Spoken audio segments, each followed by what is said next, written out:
क्या आपने कभी सोचा है कि आखिर बाल झड़ते क्यों हैं? और मैं सिर्फ 10-20 बाल रोज गिरने की बात नहीं कर रही। सिर्फ 20-50 बाल गिरना प्रॉब्लम नहीं है। असली प्रॉब्लम तब शुरू होती है जब पोनीटेल पतली होने लगती है, जब पार्टीशन चौड़ा दिखने लगता है और जब स्कैल्प नजर आने लगती है। मैं बात कर रही हूँ उस कंडीशन की जब नहाने के बाद ड्रेन भर जाता है, पिल्लों पर बाल ही बाल दिखाई देते हैं, कॉम्ब में बालों का गुच्छा निकल आता है और धीरे धीरे आपको लगने लगता है कि पहले जितने हेल्दी बाल नहीं रहे। और फिर शुरू होती है एक लंबी खोज। कोई शैम्पू बदलता है, कोई सिरम लगाता है, कोई हेयर ऑयल बदलता है और कोई एक्सपेंसिव ट्रीटमेंट करवाने लगता है। लेकिन कुछ महीनों बाद भी समस्या वहीं की वहीं रहती है। क्यों? क्योंकि ज्यादातर लोग बालों को बाहर से ठीक करने की कोशिश में लग जाते हैं, जबकि प्रॉब्लम की शुरुआत शरीर के अंदर से होती है।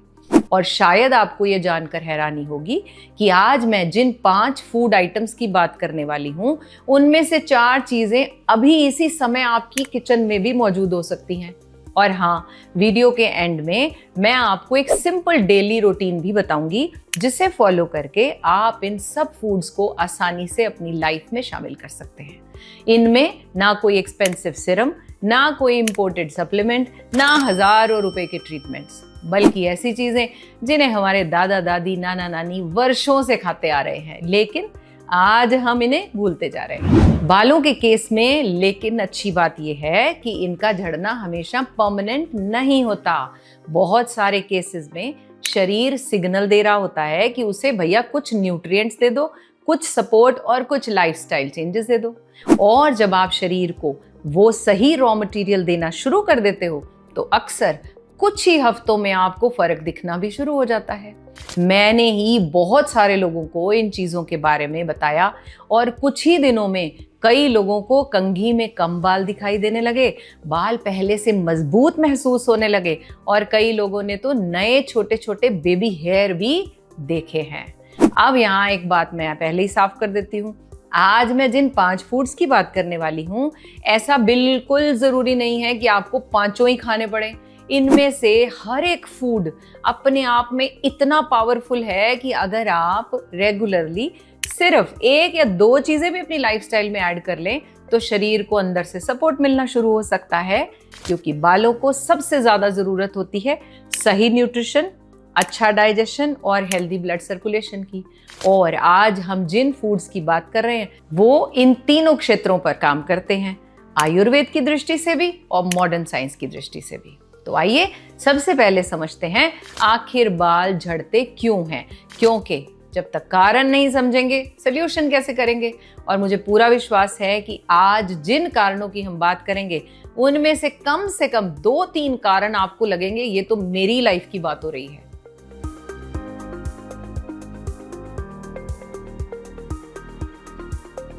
राधे राधे, मैं हूं Acharya Radhesa, holistic healing and illness reversal mentor.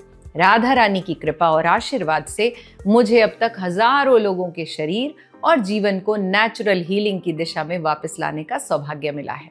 मेरा एक ही संकल्प है कि मेरी ये नॉलेज, मेरा ये एक्सपीरियंस और ये हीलिंग का रास्ता ज्यादा से ज्यादा लोगों तक पहुंचे, ताकि लोग दवाइयों और दर्द के चक्र से निकलकर अपनी लाइफ को फिर से जीना शुरू कर दें।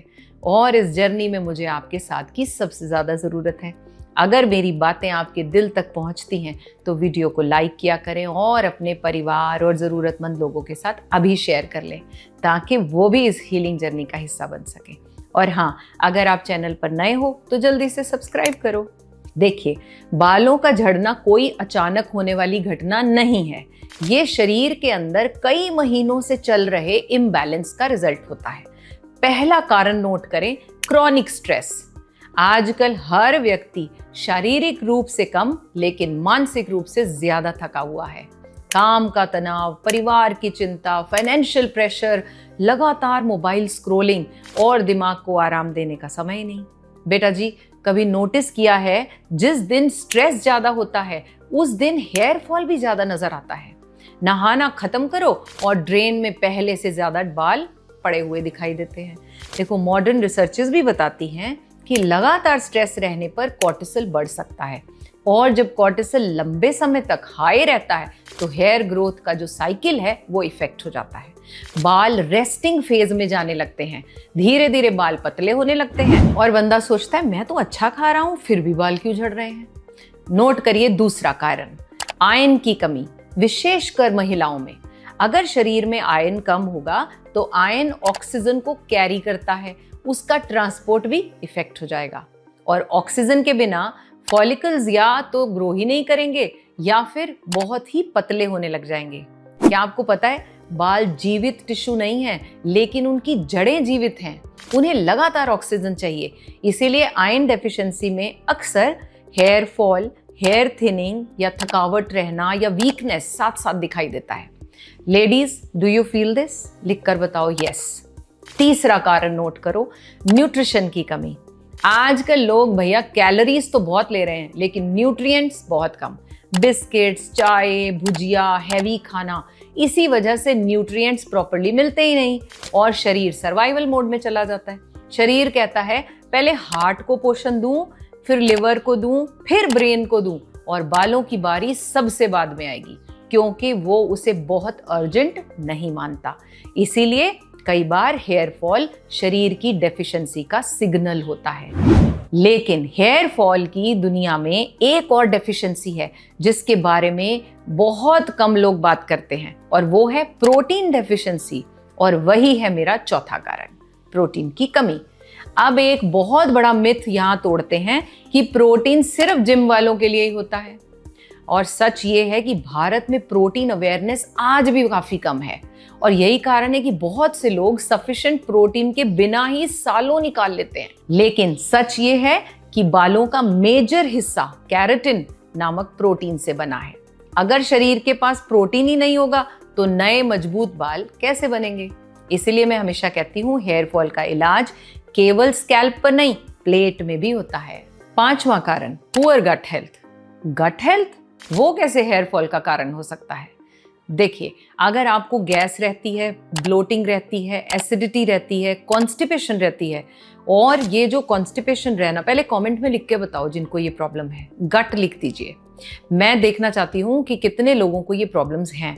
देखिए, ये भी पॉसिबल है कि आपका शरीर न्यूट्रिएंट्स को पूरी तरह से एब्जॉर्ब ही नहीं कर पा रहा। आयुर्वेद इसको अग्नि और अमा के साथ देखता है। भोजन अच्छा हो सकता है, लेकिन अगर उसका डाइजेशन और एब्जॉर्प्शन ही अच्छा नहीं होगा तो बालों तक पोषण कैसे पहुंचेगा? सिक्स्थ कारण है, ये प्रॉब्लम है आजकल की जनरेशन की, जिसकी वजह से बच्चे बहुत जल्दी गंजापन फेस कर रहे हैं। वो है पुअर स्लीप। रात को 12-1 बजे सोना, स्क्रीन देखते देखते सोना या बार बार नींद टूटना, ये सब हेयर हेल्थ को प्रभावित कर सकते हैं, क्योंकि शरीर की रिपेयर एक्टिविटीज का एक मेजर हिस्सा रात में होता है और उस समय आप जाग रहे होते हैं। अच्छा, रात को 12 बजे के बाद सोने वाले लोग कमेंट में लिखेंगे लेट स्लीप।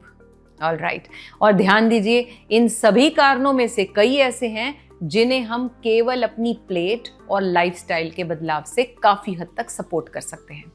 और अब मैं आपके साथ 5 फूड्स शेयर करने जा रही हूं, जिनमें से कुछ इतने सिंपल हैं कि शायद अभी आपकी रसोई में रखे हुए हों, लेकिन उनके बारे में बहुत कम लोग जानते हैं। तो आइए शुरुआत करते हैं पहले फूड से, करी लीव्स यानी कड़ी पत्ता।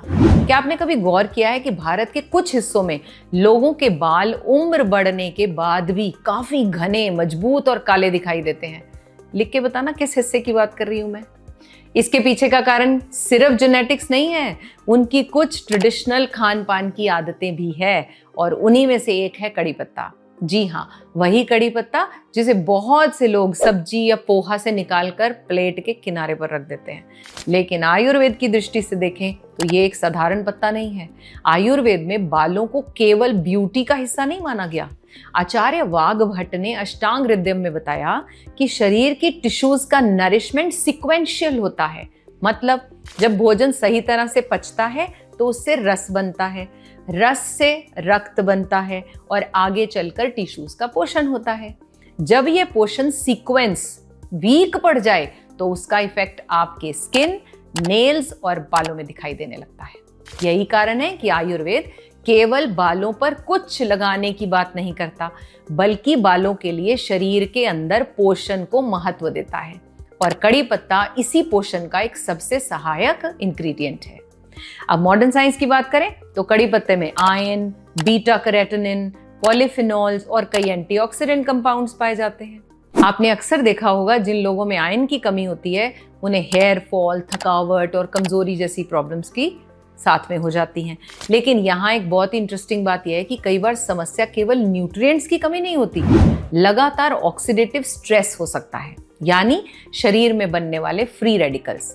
रिसर्चेस बताती हैं कि excessive oxidative stress hair follicles को कमजोर कर सकता है और हेयर ग्रोथ साइकिल को इफेक्ट कर सकता है। कड़ी पत्ते में होते हैं एंटीऑक्सीडेंट कंपाउंड्स, इसीलिए वो बहुत इंपॉर्टेंट माने जाते हैं।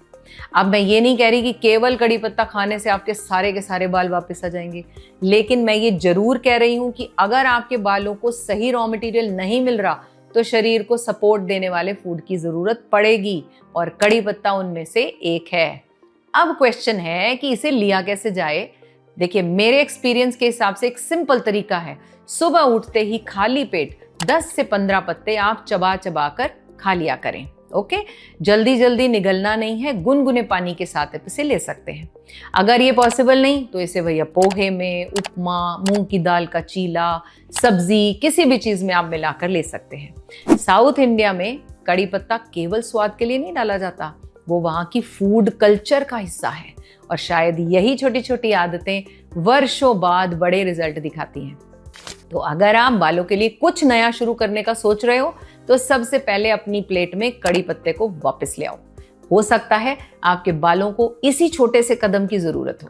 लेकिन बेटा जी, अब जो चीज मैं बताने वाली हूं उसकी कीमत शायद 50 रुपए भी ना हो, लेकिन हेयर फॉल इंडस्ट्री उससे हजारों गुना महंगी है, और वो है मेथी दाना।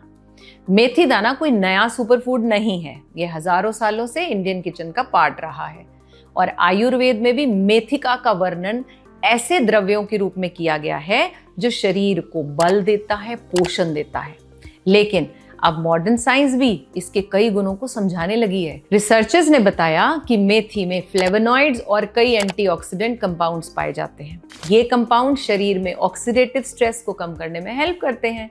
और अगर आपने मेरी बात ध्यान से सुनी हो तो हमने वीडियो की शुरुआत में समझा था कि ऑक्सीडेटिव स्ट्रेस बालों की जड़ों को कमजोर करने वाले कारणों में से एक है।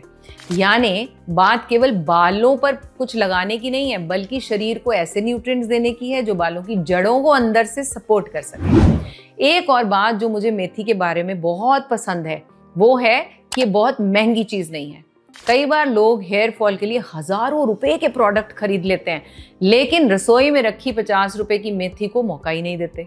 और सच कहूं, मेरे एक्सपीरियंस में सबसे अच्छे परिणाम उन्हीं लोगों को मिलते हैं जो किसी चीज को 3-4 दिन नहीं बल्कि कम से कम 1-2 महीना रेगुलरली करते हैं, क्योंकि बाल ओवरनाइट नहीं बने थे और ओवरनाइट ठीक भी नहीं होंगे। शरीर को समय चाहिए, पोषण चाहिए और कंसिस्टेंसी चाहिए। यही आयुर्वेद का सिद्धांत है। मेथी का सबसे अच्छा उपयोग क्या है? मेरे एक्सपीरियंस में भिगोई हुई मेथी। रात को 1 चम्मच मेथी दाना आधे कप पानी में भिगो दो। सुबह आप देखेंगे कि मेथी फूल चुकी होगी। आप उसे अच्छी तरह से चबा चबा कर खा लीजिए और ऊपर से जो वो पानी है वो भी आप पी लीजिए। अगर सुबह नहीं ले सकते तो शाम को ले सकते हो, उस समय ले लो। देखिए, अब तक हमने बात की कड़ी पत्ता और मेथी दाने की, लेकिन अगर मुझे पूरी लिस्ट में से सिर्फ एक चीज चुननी पड़े तो शायद मेरा जवाब कुछ और होगा, वो है आंवला। जी हाँ, वही साधारण सा आंवला जिसे हम अक्सर विटामिन सी का सोर्स समझकर आगे बढ़ जाते हैं। लेकिन आयुर्वेद में आंवले का स्थान इससे कहीं ऊपर है। आचार्य चरक ने आंवला को श्रेष्ठ रसायन द्रव्यों में से माना है। सरल शब्दों में समझाऊं तो रसायन ऐसे पदार्थ हैं जो शरीर को सिर्फ ऊर्जा नहीं देते बल्कि उसे भीतर से मजबूत बनाने में मदद करते हैं और लंबे समय तक स्वास्थ्य बनाए रखने में हेल्प करते हैं। और शायद यही कारण है आयुर्वेद में आंवले का उपयोग केवल बालों के लिए नहीं बल्कि कंप्लीट हेल्थ के लिए किया जाता है। अब एक सवाल, बालों का झड़ना शुरू होने से पहले क्या होता है? अक्सर बाल पहले पतले होते हैं, फिर उनकी चमक कम होती है, बालों की जड़ें कमजोर होने लगती हैं और धीरे धीरे बंदे को फील होता है कि भाई पहले जैसी डेंसिटी नहीं रही। यहीं पर आंवला विशेष महत्व रखता है।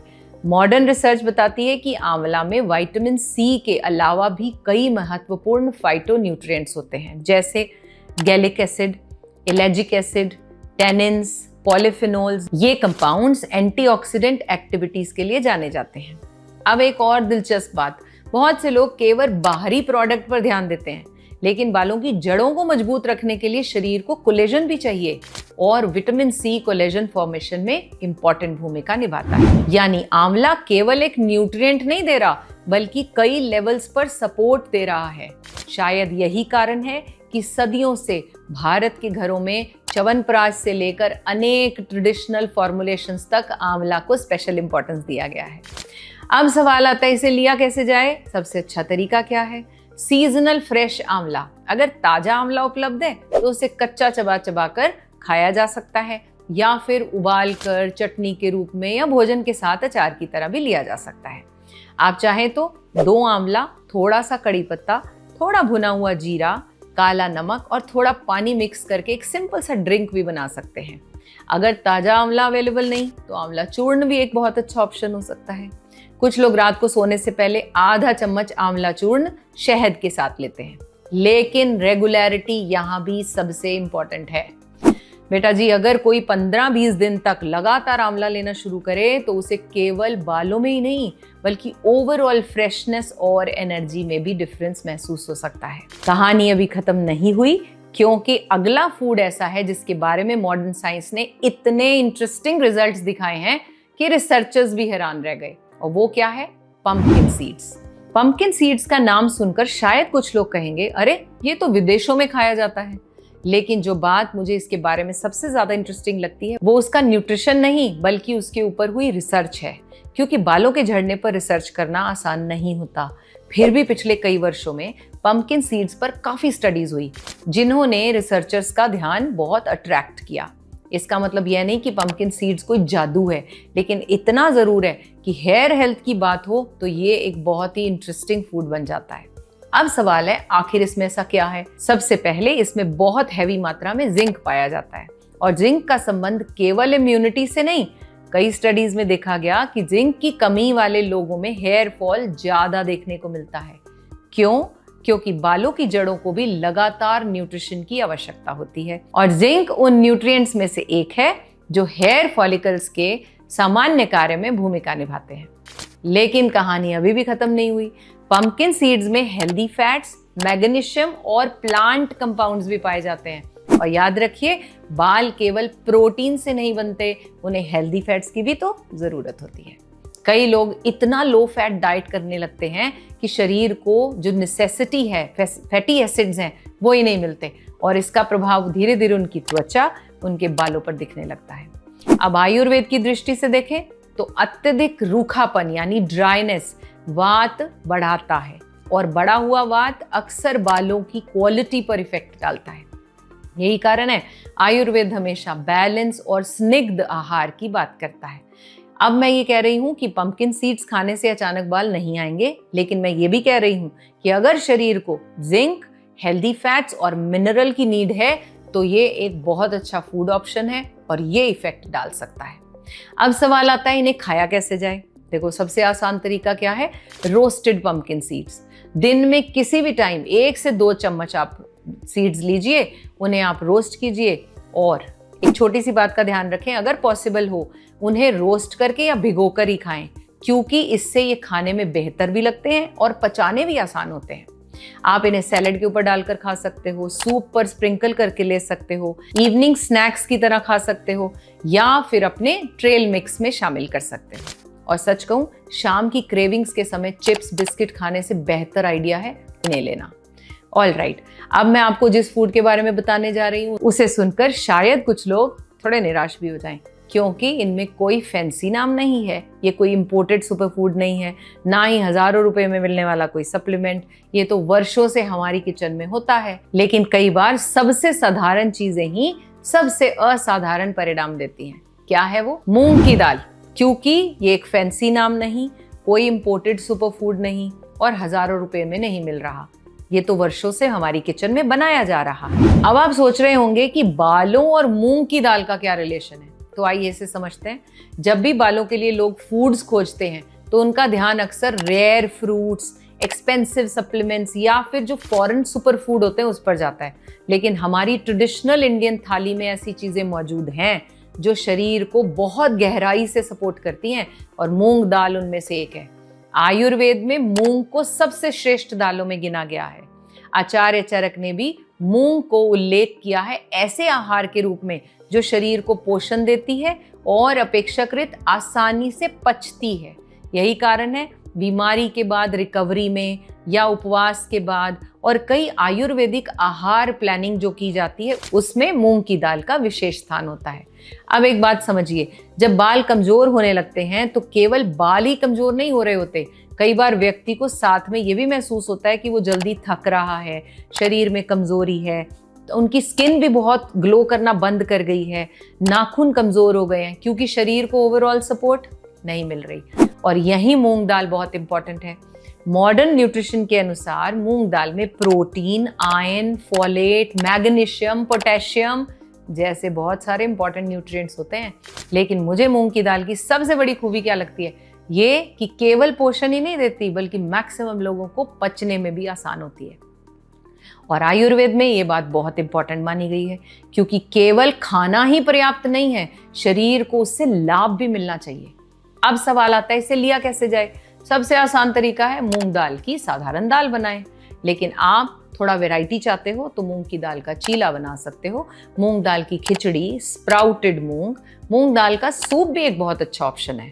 और यहाँ मैं एक छोटी सी बात और जोड़ दूं, हमारे ट्रेडिशनल भोजन में दाल के साथ थोड़ा सा देसी घी भी दिया जाता था, सिर्फ स्वाद के लिए नहीं, नेचुरल लुब्रिकेशन, न्यूट्रिशन और वात को बैलेंस करने के लिए। आज मॉडर्न साइंस भी कहती है कि देसी घी में विटामिन ए, ई और बहुत सारे फैट सॉल्युबल न्यूट्रिएंट्स पाए जाते हैं। इसीलिए यदि आपको घी सूट करता है तो मूंग दाल में एक छोटा चम्मच घी डालना बिल्कुल मत भूलिएगा। अब तक हमने 5 ऐसे फूड्स की बात की जो आयुर्वेद और मॉडर्न साइंस दोनों के दृष्टि से बालों के स्वास्थ्य को सपोर्ट करते हैं। लेकिन अब सबसे महत्वपूर्ण सवाल यह है कि मैं इसे अपनी दिनचर्या में शामिल कैसे करूं, क्योंकि जानकारी तभी उपयोगी होगी जब वो आपकी थाली तक पहुंच जाए। तो अब मैं आपके साथ एक ऐसी सिंपल डेली रूटीन शेयर कर रही हूँ जो मुझे याद है कुछ समय पहले एक लेडी ने मुझे मैसेज किया। उनका कहना था कि उन्होंने बहुत शैम्पू बदले, बहुत ऑयल ट्राई किए लेकिन फ़र्क बिल्कुल नहीं पड़ा। फिर मैंने उन्हें यही वाली रूटीन जो मैं आपको अभी शेयर करने वाली हूँ वो बताई। बिलीव मी, कुछ हफ्तों बाद उन्होंने खुद कहा, गुरुमा पहले जितने बाल नहीं गिर रहे, अब पहले से बेहतर हो गया है। अचीवमेंट। नोट करें ये डेली रूटीन जो मैंने उनको बताई थी। आपको ये सब कुछ एक ही दिन में शुरू करने की भी जरूरत नहीं है, ना ही 5 चीजें रोज खाना जरूरी है। लेकिन अगर धीरे धीरे इनमें से कुछ चीजें भी आप अपनी लाइफस्टाइल का हिस्सा बना लें तो शरीर को बहुत अच्छा सपोर्ट मिल सकता है। चलिए सुबह से बात करते हैं। सुबह उठने के बाद, फ्रेश होने के बाद 8 से 10 ताजे कड़ी पत्ते अच्छी तरह से गुनगुने पानी के साथ चबा चबा कर खा लीजिए। अब इसके बाद 1 चम्मच भिगोई हुई मेथी, वो भी आप अच्छी तरह से चबा चबा कर खा सकते हैं और उसका पानी उसके बाद में पी सकते हैं। नाश्ते की बात करते हैं। ब्रेकफास्ट में कोशिश करो कुछ प्रोटीन रिच लो।